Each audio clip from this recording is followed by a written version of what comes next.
வணக்கம் நண்பர்களே. பாகிஸ்தான் ஒரு மிகப்பெரிய ஒரு குஷியில இருக்காங்க. ஏன் அப்படின்றது உங்களுக்கே தெரிஞ்சிருக்கும். இந்த மீடியேட் ரோல் ஒரு பெரிய மாற்றத்தை கொண்டு வரும் பாகிஸ்தான் நம்புறாங்க. சோ ஈரான்ல இருந்து ஃபாரின் மினிஸ்டரும் அவரோட டெலிகேட்ஸும், அதே மாதிரி அமெரிக்கால இருந்து வைஸ் பிரசிடென்ட் ஜேடி வான்ஸும் அவரோட டெலிகேட்ஸும் இந்த மீட்டிங் பாகிஸ்தான் நடத்துறதுக்காக வந்திருக்காங்க. சோ இந்த மீட்டிங் ஒரு சர்வதேச உச்சி மாநாடு ஏதாவது ஒரு நாடு நடத்தினாங்கன்னா எப்படி ப்ரொமோஷன் பண்ணுவாங்களோ அந்த மாதிரியான ஒரு ப்ரொமோஷன் இந்த ஒரு மீட்டிங்கே பாகிஸ்தான் நடத்திருக்காங்க. ஆனா இந்த ஒரு ஒப்பந்தத்தினால யாருக்கு லாபம் கிடைக்க போகுதுன்னு நீங்க தெரிஞ்சுக்கிட்டீங்கன்னா பாகிஸ்தானை பார்த்து நீங்களே சிரிப்பீங்க. சோ இதை பத்தின ஒரு முக்கியமான அப்டேட் தான் இன்னைக்கு இந்த வீடியோல நான் உங்களுக்கு வச்சிருக்கேன். முடிஞ்ச அளவுக்கு ஸ்கிப் பண்ணாம பாருங்க. இது மட்டும் இல்ல, கடந்த ஒரு சில நாட்களா ஒரு சில ஸ்பெகுலேஷன்ஸ் ஓடிட்டு இருக்கு. அதுவும் பிப்ரவரி மாசம் இந்தியாவுக்கு பிரான்ஸோட அதிபர் பயணம் மேற்கொள்ளும் போது கிட்டத்தட்ட உலக நாடுகளே மிகப்பெரிய ரொம்ப ஆச்சரியமா பார்த்த ஒரு விஷயம் என்னன்னா, இந்தியா 114 ரஃபேல் போர் விமானங்கள் பிரான்ஸ் கிட்ட இருந்து வாங்க போறாங்களா அப்படின்றது தான். ஏன்னா சர்வதேச ஊடகங்கள், ஒட்டுமொத்த எல்லா ஊடகங்களும் இதை பத்தி கவர் பண்ணிருப்பாங்க. ஆனா இதுல ஒரு ரோட் பிளாக் இருக்கு, இதுல நிறைய சர்ச்சைகள் எழுந்திருக்கு அப்படின்ற செய்திகள் வந்துட்டு இருக்கு. இதை பத்தி உங்களுக்கு கிளாரிஃபை பண்றதுக்காகவும் இந்த வீடியோல வச்சிருக்கேன். முடிஞ்ச அளவுக்கு ஸ்கிப் பண்ணாம இந்த வீடியோ பாருங்க. நண்பர்கள் சேனல் புதுசா வந்தீங்கன்னா ப்ளீஸ் சப்ஸ்கிரைப் பண்ணி உங்களோட ஆதரவுகளை கொடுங்க. சோ நம்ம ஃபர்ஸ்ட் பார்க்க போற விஷயம் என்னன்னா, கிட்டத்தட்ட ரஃபேல் போர் விமானங்கள் 114 விமானங்கள் இந்திய தேவையை மிகப்பெரிய லெவல்ல பூர்த்தி செய்ய போகுது. அதே மாதிரி இந்திய விமானப்படைக்கு ஒரு மிகப்பெரிய லெவல்ல பலம் கிடைக்க போகுது அப்படின்றத நம்ம பார்த்துக்கிட்டு இருந்தோம். ஆனா அதே சமயத்துல இந்தியாவோட குறிப்பா நம்மளோட இந்த டாக் சொல்லப்படுற டிஃபென்ஸ் அக்யூசேஷன் கவுன்சில் இந்த டீலுக்காக கிட்டத்தட்ட அக்செப்டன்ஸ் ஆஃப் நெசசிட்டின்ற ஒரு முக்கியமான அப்ரூவலை கொடுத்திருக்காங்க. 3.25 லட்சம் கோடி, $40 பில்லியன் ஒர்த் உள்ள இந்த டீலுக்கு அவங்க அப்ரூவல் கொடுத்திருக்காங்க.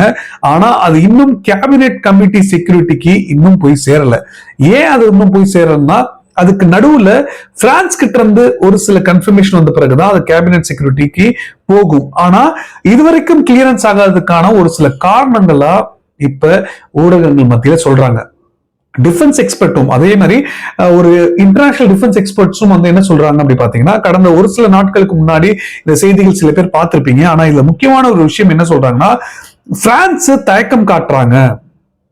சோ இதுவரைக்கும் பிரான்ஸ் இந்தியாவுக்கு கொடுத்ததை விட இப்ப இந்தியா ஒரு விஷயத்துல ரொம்ப தெளிவா இருக்காங்க. நாங்க இண்டிஜினியஸா டெவலப் பண்ணி வச்சிருக்க மிசைல்ஸையும் பயன்படுத்துற மாதிரி ரஃபேல் போர் விமானங்கள்ல நாங்க வச்சுக்கிட்டாதான், பயன்படுத்தினாதான் நாங்க அந்த விமானங்கள் வாங்குறதுக்கு ஏதாவது ஒரு காரணங்கள் இருக்கும். சோ நாங்க அந்த விமானங்கள் ஏதோ நீங்க கொடுக்கிற ஒரு மிசைல்ஸை மட்டும் நாங்க பயன்படுத்துற மாதிரி வச்சுக்க முடியாது. நாங்க டெவலப் பண்ணியிருக்க மிசைல்ஸையும் நாங்க பயன்படுத்துவோம் அப்படின்னு இந்தியா தரப்புல ரொம்ப தெளிவா இந்த ஒப்பந்தங்கள் போடுறதுக்கு முன்னாடியே சொல்லிட்டாங்க.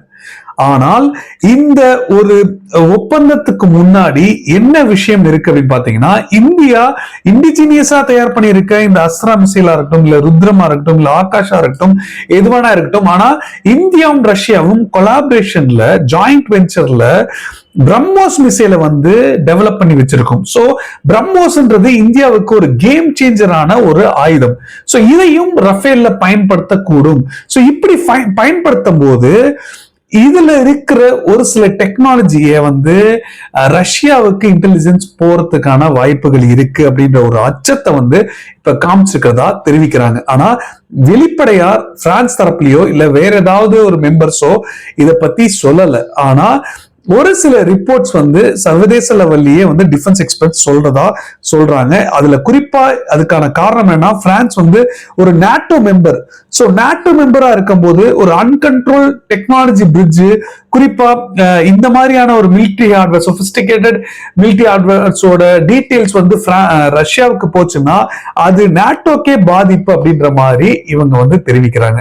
சோ இது ஒரு காரணமா சொல்றாங்க. ஆனா உண்மையாலே பிரம்மோஸை இன்டகிரேட் பண்றதுக்கு இந்தியாவுக்கு பிரான்ஸோட, அது குறிப்பா இந்த ரஃபேலோட சோர்ஸ் கோடு தேவை. அதாவது இந்த சாஃப்ட்வேர்ல டெவலப் பண்ணி இத பட்டன் அமுக்கினா அது ட்ரிகர் ஆகிற மாதிரியான விஷயங்கள் பண்ணும்போது சோர்ஸ் கோடு இருந்தாதான் இந்த பிரம்மோஸையும் நம்ம அதுல இணைக்க முடியும். ஆனா அப்படி இணைக்கும் போது அந்த டெக்னாலஜி எங்கேயாவது லீக் ஆயிடும் அப்படின்ற ஒரு அச்சத்துல இருக்காங்கன்னு சொல்லப்படுது. பட் ஆனா இந்தியா தெளிவா ஆபரேஷனல் சோவர்னிட்டி, அதாவது நாங்க ஒரு விஷயத்தை வாங்கணும்னா அது எங்களுக்கு ஃபுல்லா ஃப்ரீடம் கொடுக்கணும், அந்த மாதிரி இருந்தாதான் நாங்க வாங்குவோம். ஸோ ஏன்னா நாங்க இன்டகிரேட் பண்ணிருக்க டொமஸ்டிக் மிசைல்ஸை வந்து இந்த ஒரு ரஃபேல்ல பயன்படுத்தினாதான் எங்களோட அட்வான்டேஜ் வந்து இதுக்கு உதவும் அப்படின்ற விஷயங்கள் தெளிவுபடுத்திருக்காங்க. ஆனா டசால்ட் ஏவியேஷன் நிறுவனம் இப்ப இது கண்ட்ரோல் போயிடுமோ, இன்டெலக்சுவல் ப்ராப்பர்ட்டி கண்ட்ரோல் போயிடுமோ அப்படின்ற ஒரு அச்சத்துல இருக்காங்கன்னு சொல்லப்படுது. அதனாலதான் இது வரைக்கும் இந்த ரஃபேல் மெகா ஒப்பந்தமா எதிர்பார்த்துக்கிட்டு இருந்த இந்த டீலு இப்ப அடுத்த கட்டத்துக்கு போல ஒரு ஸ்டக்கா இருக்குன்னு சொல்லிருக்காங்க. பட் ஆனா இதனால பிரான்ஸ் டிராப் பண்ணுவாங்க அப்படின்ற விஷயங்கள் இது வரைக்கும் தெரிவிக்கல. இதுக்கு ஆல்டர்னேட்டிவ் ரெசல்யூஷன்ஸை கண்டுபிடிக்கிறதுக்கு பார்ப்பாங்கன்னு சொல்லப்படுது. ஆனா இந்தியாவுக்கு ஆல்டர்னேட்டிவா இருக்கிற ஒரு விஷயம் அப்படின்னு பாத்தீங்கன்னா, ரஷ்யா வந்து ஆஃபர் பண்றதுதான் சுக்காய் ரக போர் விமானமான Su-57E ஸ்ட்ரீட் ஃபைட்டரை வந்து நமக்கு சோர்ஸ் கோட் மட்டும் இல்ல, ஃபுல் ஆஃபரிங்ஸ் வந்து ரஷ்யா கொடுக்குறாங்க அப்படின்னு சொல்லப்படுது. நமக்கு தன்மையா வேற வழி இல்லாம ரஷ்யா கிட்டே நம்ம போய் இந்த வெப்பன்ஸை வாங்க வேண்டிய ஒரு கட்டாயம் ஏற்பட்டிருக்கு. ஸோ நாட்டோ மெம்பர்ஸ்னா, ஸோ வெஸ்ட் நாடுகள்ல இருக்கிற ஒரு பிரான்ஸ் கிட்ட வாங்கினா கொஞ்சம் பேலன்சிங் டிபெண்டன்சியை வந்து கம்மி பண்ணலாம் அப்படின்ற ஒரு எதிர்பார்ப்புகள் இருந்தது. பட் அது இப்ப திருப்பியும் ரஷ்யா கிட்ட இருந்து போக வேண்டிய ஒரு கட்டாயம். இது ஒரு பாயிண்ட். அடுத்தது பாத்தீங்கன்னா, இண்டிஜினியஸா நம்ம தயாரிக்கிற இந்த AMCA ப்ரோக்ராம் என்னையா ஆச்சு?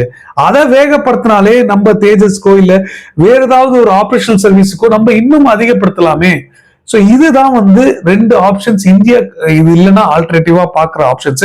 பட் எனக்கு தெரிஞ்சு இந்த ரஃபேல் விமான ஒப்பந்தத்தை இப்ப இருக்கிற இந்த குறிப்பா இந்த ஒட்டுமொத்த யூரோப்போட போட்ட நம்ம டீல் FTA அக்ரிமெண்ட்டும் இதெல்லாம் கன்சிடர் பண்ணி அவ்வளவு சீக்கிரத்துல பிரான்ஸ்ல டிராப் பண்ணுவாங்கன்னு தோணல. பட் ஆனா எங்கேயோ ஏதோ ஸ்டக் ஆயிருக்கு அப்படின்றது மட்டும் நமக்கு தெரியுது. சோ இது தெளிவுபடுத்தும் நினைச்சேன். இப்ப நம்ம பங்காளி மேட்டருக்கு வருவோம். அதாவது அமெரிக்காவோட வைஸ் பிரசிடென்ட் JD வான்ஸ் பாகிஸ்தான் வந்திருக்கிறது ஒரு மிகப்பெரிய ஒரு விஷயமா பார்க்கப்படுது. சோ பாகிஸ்தான் தரப்புல பார்க்கப்படுது. குறிப்பா இதுக்காக 5 பாகிஸ்தான் ஏர்போர்ஸ்ல சேர்ந்த F-16 வந்து எஸ்கார்ட் பண்ணிட்டு போயிருக்காங்க. அதாவது JD வான்ஸோட இந்த ஏர்ஸ்பேஸ் பாகிஸ்தான் ஏர்ஸ்பேஸ்க்கு வந்த உடனே அவரை கரெக்டா எஸ்கார்ட் பண்ணிட்டு போய் விட்டுருக்காங்க. இது வந்து ஒரு நார்மல் ஒரு புரோட்டோகாலா வந்து பண்றாங்க, பாகிஸ்தான் பண்ணிருக்கலாம், ஒரு ரெஸ்பெக்ட் கொடுக்குற விதமா பண்ணிருக்கலாம் அப்படின்னு நினைச்சீங்கன்னா அங்கதான் இல்ல. ஒரு ரிப்போர்ட்ஸ் வந்திருக்கு, செக்யூரிட்டி கன்சர்ன்ஸ் வந்து பாகிஸ்தான் கிட்ட முன் வச்சிருக்காங்க.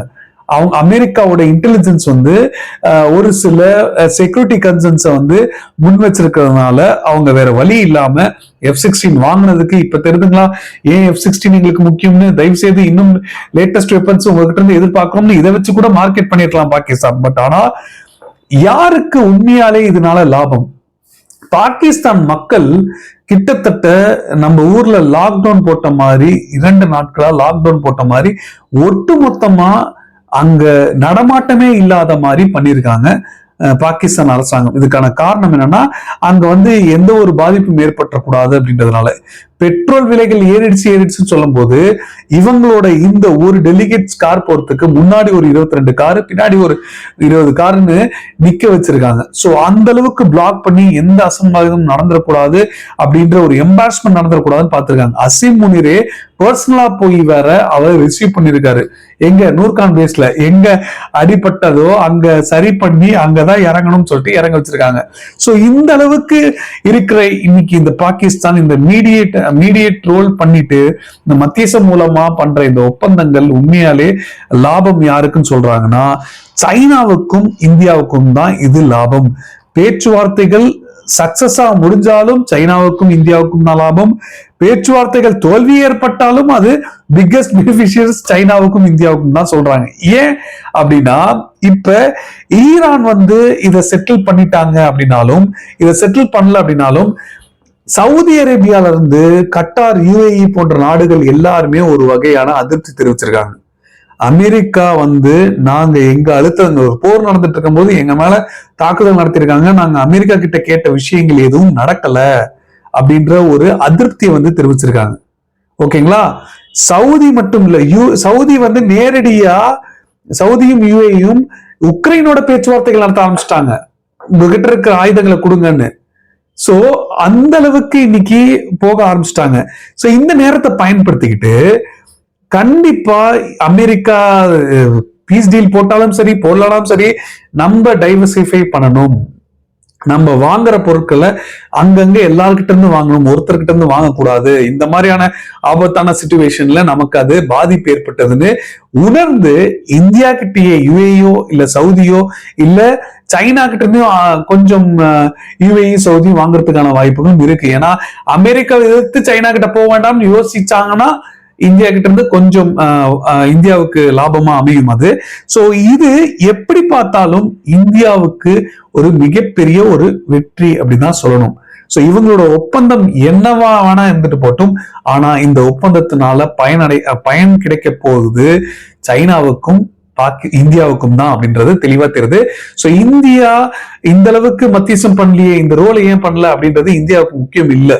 இந்தியாவுக்கு என்ன பிரச்சனைகள் நடந்துட்டு இருந்தாலும் நம்மளோட ஷிப்மெண்ட் கரெக்டா வந்து சேருதா, டிப்ளமேட்டிக்கா ஈரான் கிட்ட பேச்சுவார்த்தைகள் மூலமா இந்தியா அதை சாதிச்சு காமிச்சாங்களா அப்படின்றதுதான் முக்கியம்.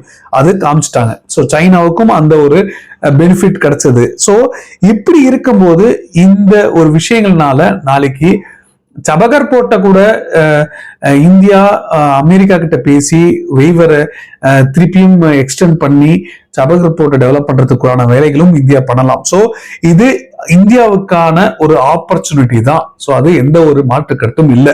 சோ இதான் முக்கியமா இன்னைக்கு நான் உங்களுக்கு சொல்லணும்னு நினைச்ச தகவல். கண்டிப்பா இது உங்களுக்கு கரெக்டா வந்து சேர்ந்து நம்புறேன். உங்களுக்கு இதை தவிர வேற ஏதாவது கருத்துக்கள் இருந்தாலும் இல்லை நீங்க ஏதாவது சொல்லணும்னு ஆசைப்பட்டாலும் எந்த ஒரு தயக்கமும் வேண்டாம். தாராளமா கீழே கமெண்ட்ல சொல்லுங்க, இல்லை டைரக்டா மெசேஜ் பண்ணி சொல்லுங்க. இன்ஸ்டாகிராம் லிங்க் வந்து டிஸ்கிரிப்ஷன்ல கொடுத்துருக்கேன். நான் உங்களுக்கு எல்லாருக்கும் மெசேஜுக்கும் ரிப்ளை பண்ணிட்டு தான் இருக்கேன். சோ கடைசிக்கு பார்த்தமைக்கு மிகப்பெரிய நன்றி. ஜெய்ஹிந்த், பாய்.